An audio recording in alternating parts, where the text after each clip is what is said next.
हैदराबाद वाले भाईजान ने तो नीतीश कुमार की टोपी उतार दी। अमित शाह ने मैसेज पहुंचाया, फिर मोदी ने जमकर ताली बजाई। टोपी पहनकर और शॉल ओढ़कर क्या छिपा रहे थे नीतीश कुमार। नीतीश का इतिहास सुनकर तेजस्वी को भी जोर का झटका लगा। अमित शाह ने कहा है कि इस बार बिहार की 40 सीटों पर बीजेपी के उम्मीदवार जीतेंगे। संकेत मिल गए, सबूत दिख गए, आईने की तरह साफ हो गया कि केंद्रीय मंत्री अमित शाह जो कहते हैं एकदम सही कहते हैं।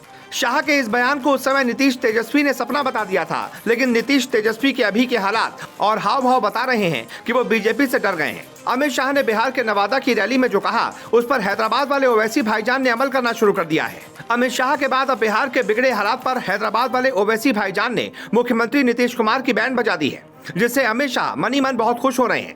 हैदराबाद वाले ओवैसी भाईजान ने बिहार में बीजेपी का काम आसान कर दिया है। जेपी के चेले नीतीश और लालू के लाल तेजस्वी अमित शाह के प्लान को अभी तक समझ भी नहीं पाए और ओवैसी ने खेला करना शुरू कर दिया, ठीक वैसे ही जैसे बिहार विधानसभा चुनाव 2020 के समय किया था। किसी ने सोचा भी नहीं था और ओवैसी ने खेल कर दिया था।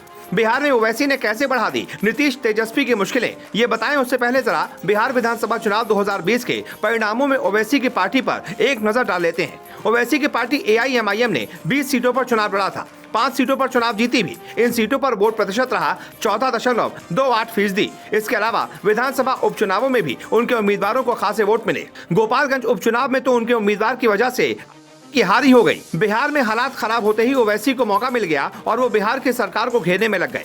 ओवैसी ने नीतीश कुमार पर हमला बोलते हुए कहा, आप इफ्तार पार्टी में टोपी पहनकर और शॉल ओढ़कर अपना गुनाह नहीं छुपा सकते। कानून व्यवस्था राज्य सरकार की जिम्मेदारी है। सासाराम और बिहार शरीफ में हिंसा हुई तो ये नीतीश कुमार की सरकार की नाकामी है। बिहार शरीफ नीतीश कुमार के गृह जिले नालंदा में आता है। खुफिया रिपोर्ट भी जरूर सरकार के पास आई होगी। 2016 में भी बिहार शरीफ में इसी तरह की हिंसा हुई थी। नीतीश बताएं कि उन्होंने आरोपियों के खिलाफ क्या कोई कार्रवाई अब तक की है। उपद्रवियों ने 100 साल पुराने मदरसे में आग लगा दी, मस्जिद को नुकसान पहुंचाया। आश्चर्य ये है कि नीतीश कुमार ने खेत तक प्रकट नहीं किया।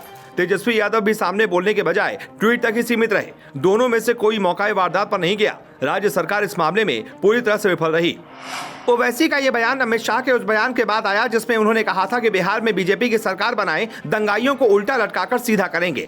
राजनीतिक पंडितों का मानना है कि ओवैसी का ये बयान चुनावों में बीजेपी को सियासी लाभ पहुंचाएगा। बिहार के बिगड़े हालातों के लिए ओवैसी और अमित शाह दोनों ही नीतीश कुमार और तेजस्वी यादव की सरकार को दोषी ठहरा रहे हैं। अमित शाह से आक्रामक ओवैसी दिखते हैं, लेकिन दोनों ने बिहार की महागठबंधन सरकार को कटघरे में खड़ा किया है। अब जरा इस बयान के मायने समझते हैं। दरअसल जब तक बिहार में ओवैसी की एंट्री नहीं हुई थी, तब तक मुसलमान वोटर कभी कांग्रेस, कभी आरजेडी तो कभी जेडीयू के साथ बढ़ते बिखरते थे।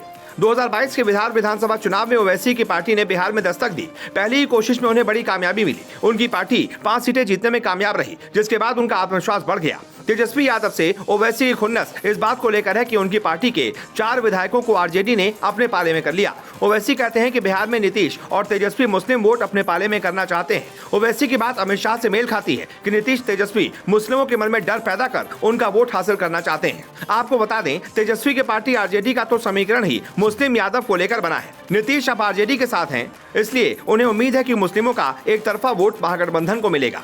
बीजेपी के नाम पर भड़कने वाले मुस्लिम समाज को भी निश्चित तौर पर महागठबंधन के साथ ही रहने में भलाई दिखती होगी। लेकिन ओवैसी की एंट्री ने नीतीश और तेजस्वी के खेल को बिगाड़ दिया। तेजस्वी को लगता था कि ट्वीट के जरिए बीजेपी के माथे हिंसा का ठीकरा फोड़कर वो मुसलमानों के हितैषी कहलाने में कामयाब रहेंगे, इसलिए उन्होंने इसके लिए सीधे सीधे संघ और बीजेपी को जिम्मेवार ठहरा दिया। ओवैसी की एंट्री से बीजेपी को यकीनन सुकून मिला होगा, इसलिए उसे महागठबंधन के पक्ष में मुस्लिम वोटों के ध्रुवीकरण का खतरा दिखता है। बिहार में सियासी संकट की घड़ी में ओवैसी बीजेपी के तारनहार बनकर आते दिख रहे हैं। पिछले ही महीने ओवैसी ने सीमांचल का दौरा किया था। उन्होंने घोषणा की थी कि वो पूरी कोशिश करेंगे कि बिहार की सभी लोकसभा सीटों पर उनके उम्मीदवार चुनाव लड़े। अगर ऐसा हुआ तो आंकड़े बताते हैं कि मुस्लिम वोटों का जो मोह महागठबंधन ने पाले रखा है, उस पर पानी फिर जाएगा।